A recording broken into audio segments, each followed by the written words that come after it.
Nouveau journal sur Eden Télévision. Mesdames, Messieurs, bonsoir et bienvenue au sommet de cette édition. Candide Azanaï, président du parti Restaurer l'Espoir, membre de l'opposition, était face à la presse ce mardi 7 mai 2019 au siège de son parti à Menontin. Vous aurez droit à la substance de sa déclaration dans cette édition. Et puis célébration ce mardi 7 mai toujours 2019 de la journée mondiale de l'asthme, une maladie respiratoire qui est due à une inflammation permanente des bronches. Nous abordons le sujet dans un instant. Et en interactualité, le président togolais Faure Gnassingbé rencontre le président gabonais Ali Bongo à Libreville au Gabon. Ce sera tout pour les titres.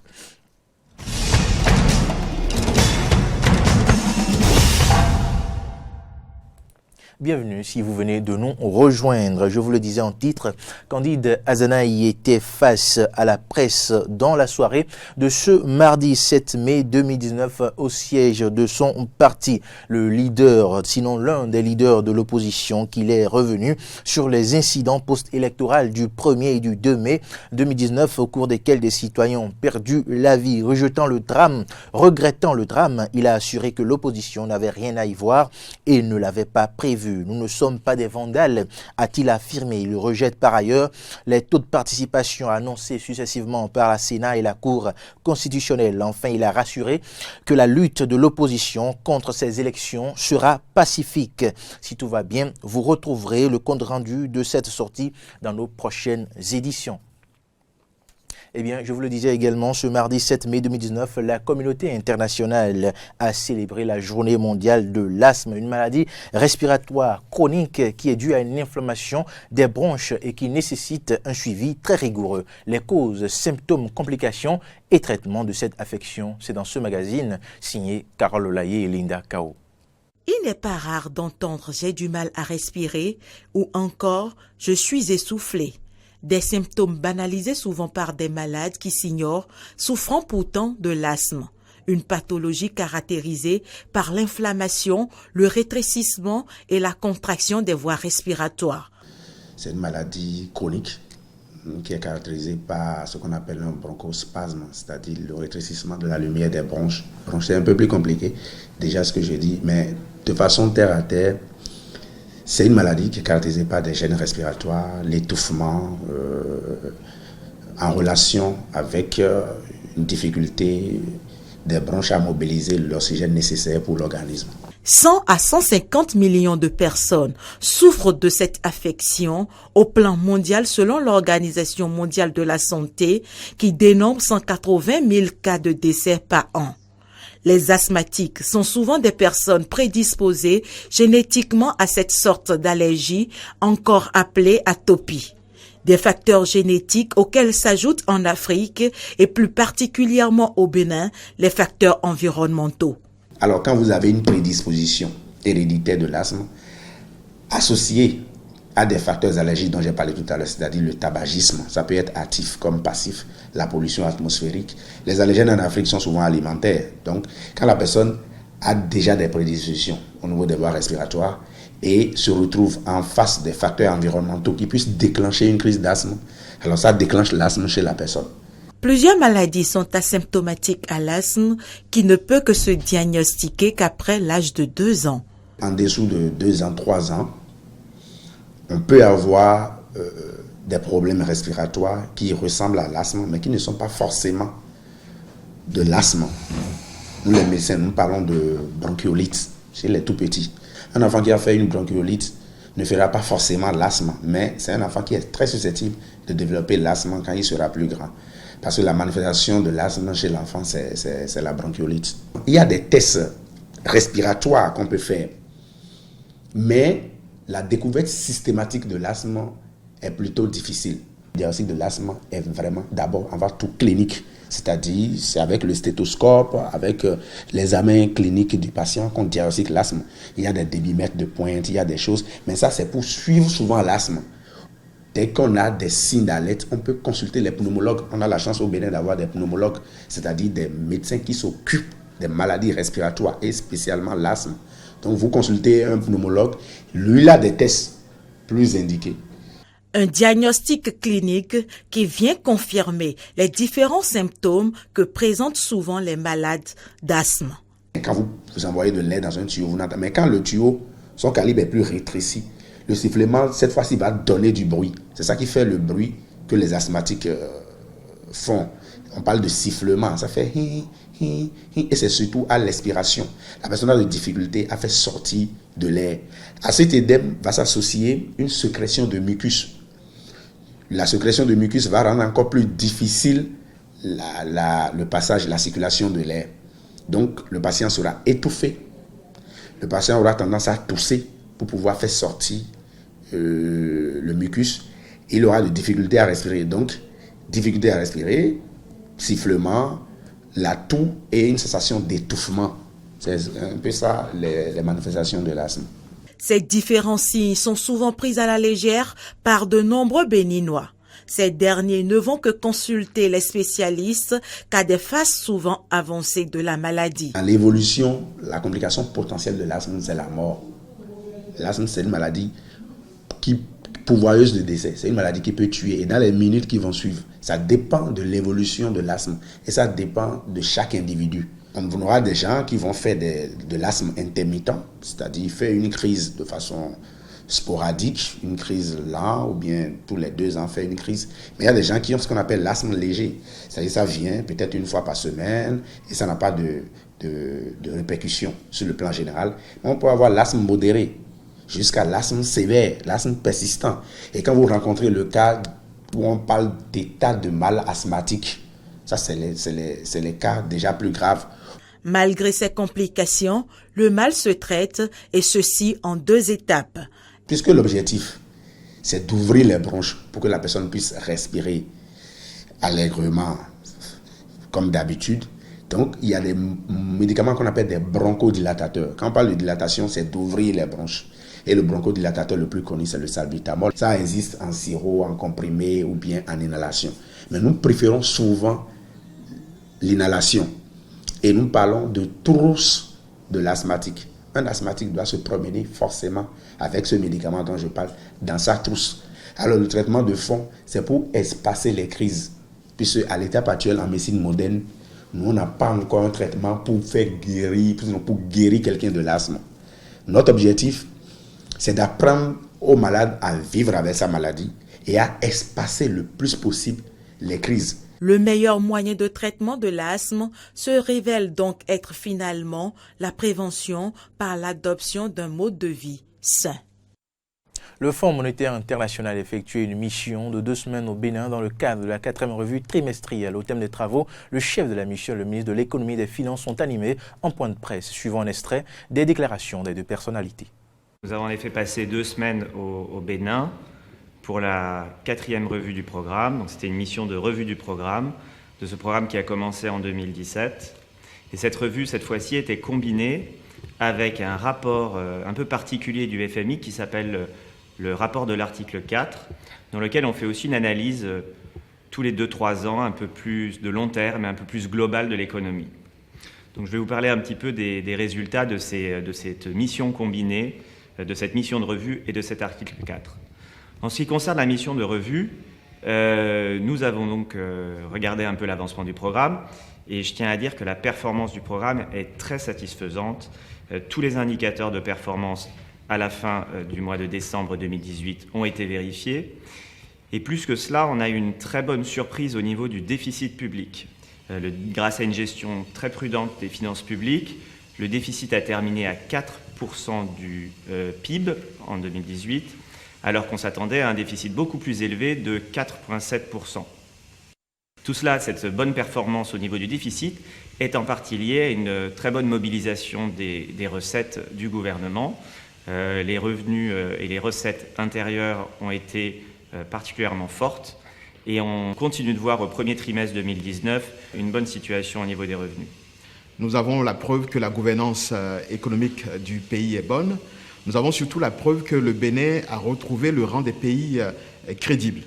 Depuis 2016, de façon continue, à chaque fois que nous affichons des prévisions, nous les réalisons et nous faisons encore mieux que ce qui est prévu. Vous avez entendu tout à l'heure donc, le chef de mission indiquer qu'en matière de taux de croissance, nous étions partis sur un taux de croissance de 6,0 pour 2018.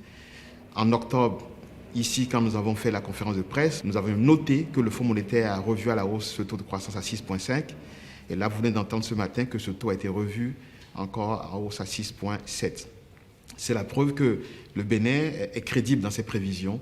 C'est également la preuve que nous faisons les actions nécessaires pour accélérer le rythme de création de richesses. Et ça, c'est quelque chose de notable. Je voulais surtout souligner ici que quand vous observez ce qui se passe dans d'autres pays, généralement, les réalisations sont un peu en deçà des prévisions. Mais dans notre cas, nous sommes plutôt très réalistes. Et les résultats que nous affichons et qui sont revus montrent bien que nous sommes en train d'agir avec pragmatisme, rigueur et réalisme. Le même élément se note pour le niveau de déficit. Vous avez entendu tout à l'heure que le déficit pour 2018 s'affiche à 4,0. Il était prévu à 4,7, donc nous avons fait mieux. Je rappelle qu'en 2015, ce déficit était au-delà des 8%, et donc nous avions établi une trajectoire qui est très strictement suivie. Et ces 4,0 de déficit, mieux que prévu, ont été réalisés dans un contexte où nous avons fait des efforts significatifs sur les dépenses sociales prioritaires. Et si nous avons pu le faire, c'est que, comme l'a dit le chef de mission tout à l'heure, c'est que nous avons fait les efforts pour améliorer nos recettes intérieures. Religion à présent, vous le savez, le ramadan, tradition religieuse tirée du Coran, a débuté ce lundi 6 mai pour le compte de cette année 2019. Pendant cette période qui dure 30 jours, des obligations doivent être respectées par les fidèles musulmans. Que comprendre et quels comportements adopter durant le jeûne? Carlo François Ngoubelentor et Romaric Devoshi nous apportent des éléments de réponse dans cet élément. Le mois sacré du jeûne pour les musulmans pratiquants a démarré ce lundi 6 mai 2019. Le Ramadan est concrètement le nom du 9e mois de l'année dans le calendrier hégirien. C'est aussi un mois de jeûne dans la tradition musulmane car c'est le mois de la naissance de l'islam. C'est le mois de la naissance, de l'avènement de l'islam lui-même. C'est au cours de ce mois que le prophète Mohammed, le prophète de l'islam, a reçu pour la première fois la révélation et la mission d'aller transmettre le message de Dieu. C'est aussi le mois qui, au cours duquel renferme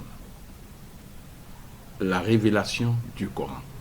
Au cours de ce mois, les musulmans ayant l'âge requis selon les prescriptions islamiques ne doivent pas manger, boire, fumer ni entretenir de rapports sexuels de l'aube au coucher du soleil. Il doit pouvoir faire l'intention de jeûner tout le long du mois.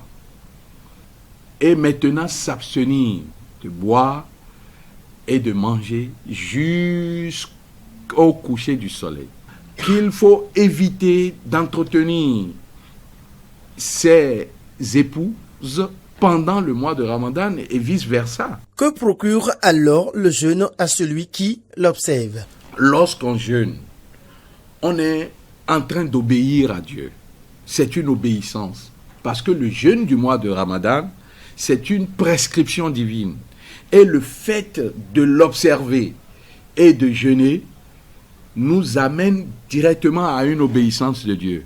Et on peut imaginer que quelqu'un qui est en train d'obéir à son Créateur ne peut qu'être dans la grâce divine. Et donc, la finalité, c'est que ça nous permet d'avoir plus la crainte de Dieu. Faisant partie des 5 piliers de l'islam, le Ramadan est considéré comme le mois de la charité car au bout des 30 jours que dure le jeûne musulman, le fidèle doit s'acquitter d'une aumône. En interactualité, le président togolais Faure Gnassingbé rencontre ce jour le président gabonais Ali Bongo à Libreville au Gabon. Gnassingbé se dit reconnaissant d'avoir été invité à rencontrer Bongo en face à face suite aux inquiétudes au sujet de la santé du chef de l'État gabonais. Suivons-le. Je suis venu dans le cadre d'une invitation que m'a adressé mon frère et ami le président Bongo.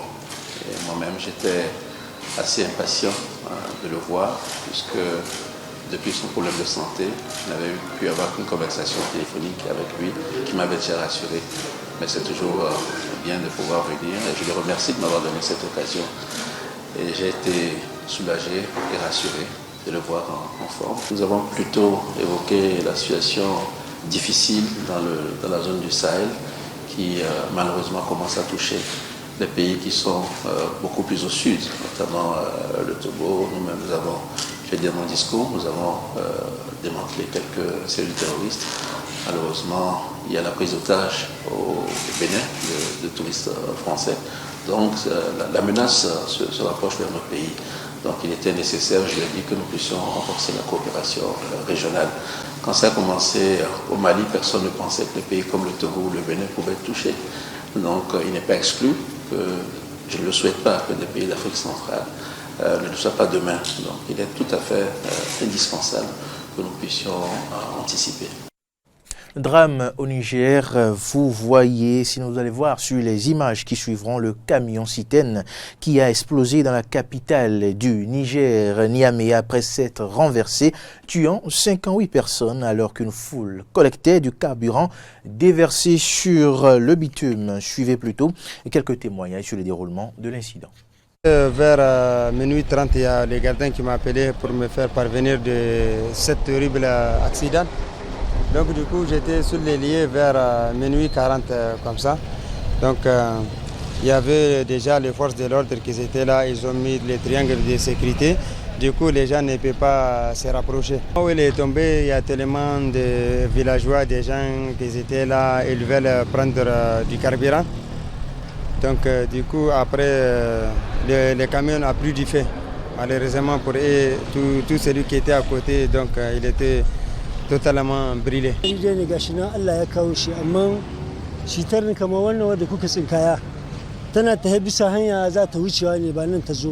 C'est une catastrophe. Ce camion citerne roulait vers la ville, puis il s'est renversé. Les gens se sont rués sur lui pour recueillir dans divers récipients l'essence qui coulait et soudainement la citerne a pris et a explosé, faisant entre autres les dégâts que vous voyez. Les gens doivent comprendre que les produits pétroliers sont très inflammables. Quand ils coulent, on doit s'en éloigner et faire très attention. Moi, c'est l'appel que j'ai à lancer à l'endroit des populations.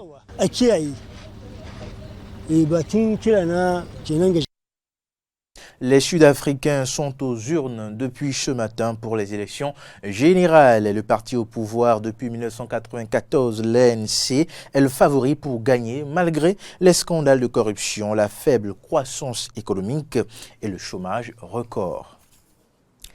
Eh bien, cap à présent sur la Birmanie. Le rédacteur en chef de Reuters, Steve Adler, annonce qu'il est extrêmement heureux que la Birmanie ait libéré les 2 journalistes de l'agence de presse à l'issue de plusieurs mois de pression internationale sur le gouvernement du prix Nobel de la paix Aung San Suu Kyi. Les 2 journalistes avaient été condamnés à 7 ans de prison pour avoir enquêté sur un massacre de musulmans Rohingyas en Birmanie. Reportage. 2 journalistes de Reuters condamnés à 7 ans de prison en Birmanie après avoir enquêté sur un massacre de musulmans Rohingyas ont été libérés ce mardi à l'issue de plusieurs mois de pression internationale sur le gouvernement de la prix Nobel de la paix Aung San Suu Kyi. Wallon et Kyaw Soe Ho ont été assaillis par les médias en sortant de la prison de Rangoon où ils ont passé plus de 500 jours en détention. En février puis en mars 2018, les 2 journalistes clamaient toujours leur innocence dans ces interviews. Vous savez, nous n'avons rien fait de mal. On est en prison et c'est juste une perte de temps. Je devrais être dans la salle de rédaction. Je veux vraiment retourner à la salle de rédaction. Je suis un journaliste, je ne fais jamais rien de mal. Alors, j'essaie d'être fort. J'aimerais que l'histoire soit enregistrée pour ma fille, qu'on sache que les gens qui ont rapporté la vérité ont été détenus et mis derrière les barreaux en Birmanie. Je veux que ma fille sache que c'est une honte quand elle grandira. Veuillez noter cela pour que ma fille sache ce qui s'est passé au sein de ce gouvernement. Les personnes à la recherche de la vérité ont été arrêtées, mises derrière les barreaux et la liberté de presse a été restreinte. L'ONU a salué dans un communiqué leur libération dans le cadre d'une grâce comme un pas vers une plus grande liberté de la presse et un signe de l'engagement du gouvernement en faveur de la transition démocratique en Birmanie. La Cour suprême birmane avait rejeté début mai le recours des 2 journalistes de Reuters dont la condamnation avait soulevé un tollé international. Les 2 journalistes ont été condamnés pour avoir enfreint la loi sur les secrets d'État qui date de l'époque coloniale. Ils étaient accusés de s'être procuré des documents classifiés relatifs aux opérations des forces de sécurité birmanes dans l'état de Rakhine, région du nord-ouest de la Birmanie et théâtre des exactions à l'encontre de la minorité musulmane Rohingya. La libération des 2 journalistes est un soulagement pour leur rédacteur en chef. Nous sommes extrêmement heureux que la Birmanie ait relâché nos courageux reporters Wallon et Kia Osoeo. Depuis leur arrestation, il y a 511 jours, ils sont devenus des symboles de l'importance de la liberté de la presse dans le monde. Nous apprécions leur retour. L'enquête des 2 journalistes leur a valu le prix Pulitzer, plus haute récompense du journalisme aux États-Unis. Ils ont également été distingués par l'UNESCO et désignés, aux côtés de plusieurs confrères, personnalités de l'année 2018 par le magazine Times. Donald Trump a remis à la Maison-Blanche la médaille de la liberté à Tiger Woods, très ému, 3 semaines après son incroyable retour au premier plan après sa victoire dans le Masters d'Augusta. Il a inspiré des millions de jeunes Américains avec ses palpitantes victoires. Tiger Woods est un symbole mondial de l'excellence américaine, du dévouement et de la volonté. À ce jour, Tiger a remporté 81 victoires sur les circuits PGA, soit une de moins que le record de tous les temps. Vous allez bientôt la voir. Il a remporté le 2e championnat le plus important. Il détient le record du plus grand nombre de semaines en tant que numéro 1 mondial, plus de 2 fois plus longtemps que n'importe qui d'autre. C'est un chiffre incroyable.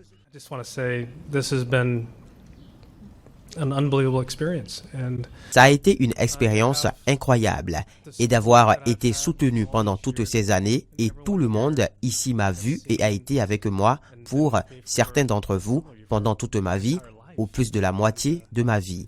Vous avez vu le bon et le mauvais, les hauts et les bas. Et je me suis battu, j'ai essayé de m'accrocher et j'ai essayé de revenir et de rejouer au golf. J'ai eu la chance d'avoir eu l'occasion de le refaire et d'avoir trouvé un sport qui m'a permis de faire ça. Et c'est la fin de ce journal, merci de l'avoir suivi. L'actualité se poursuit sur nos différentes plateformes numériques, Twitter, Facebook, YouTube et sur notre site internet www.benin-eden.tv. Portez-vous bien, au revoir.